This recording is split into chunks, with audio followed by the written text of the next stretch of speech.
सर्वांना good morning सर्वांना. माझ्या परत एका मिनी व्लॉगमध्ये तुमचं स्वागत आहे. आणि सकाळी ऊनही छान आलेलं आहे, क्लायमेटही मस्त झालेलं आहे, पण थंडी भरपूर आहे. मग मी घेतलं चपाती आणि भाजी करायला. चपाती भाजी बनवली आणि जेवढं काम आहे ते सर्व केलं आणि भांडी घासायला घेतली आणि किचनही क्लीन करून घेतलं. असं म्हणजे किचन चकाचक करून घेतलं आणि रात्रीची भांडी होती ती रॅकला लावून घेतली आणि लागले मग मी पुढच्या कामांसाठी.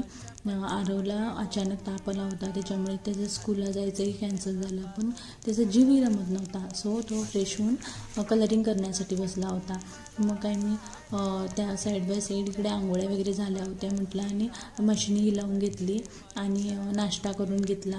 नाश्त्यासाठी मी फ्लावरची आणि वाटाण्याची भाजी आणि चपाती बनवली होती. बाळाला आंघोळ घातली आणि झोपी घातलं त्याला आणि इकडं मशीनही होत होती. मग इकडं दुपारच्या जेवणासाठी तयारी केली मी.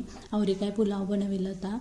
आवरेकाय पुलाव बनवण्यासाठी मी कांदा, टमॅटो, बिनीस, गाजर, मिरची असं हे सगळं भाज्या घेतल्या होत्या आणि मग गॅसवरती कुकर ठेवलं, तेल घातलं, थोडे खडे मसाले घातले, कांदाही घातला, टमॅटो घातले आणि त्या जेवढ्या घेतल्या होत्या त्या भाज्याही घातल्या आणि बेसिक मसाले घातले, मीठ आणि हळद घातली, मिरची घातली होती मी त्याच्यामुळे तिखट नाही घातलं. तो एक वाफ काढून घेतली आणि या भाज्या छान अशा परतून घेतल्या. एक 10 मिनटं आधी मी तांदूळही भिजत ठेवला होता, ते तांदूळ त्याच्यात घातलं आणि गरम पाणी ओतून घेतलं आणि छान असं मिक्स करून घेतलं आणि 2 ते 3 शिट्ट्या काढल्या आणि अशा प्रकारे आपला आवरेकाय पुलावही तयार झाला. प्रत्येकांच्या घरात इथं केला जातो बेंगळूरमध्ये. इथे जास्त करून त्यांनी नाश्त्यासाठी बनवतात.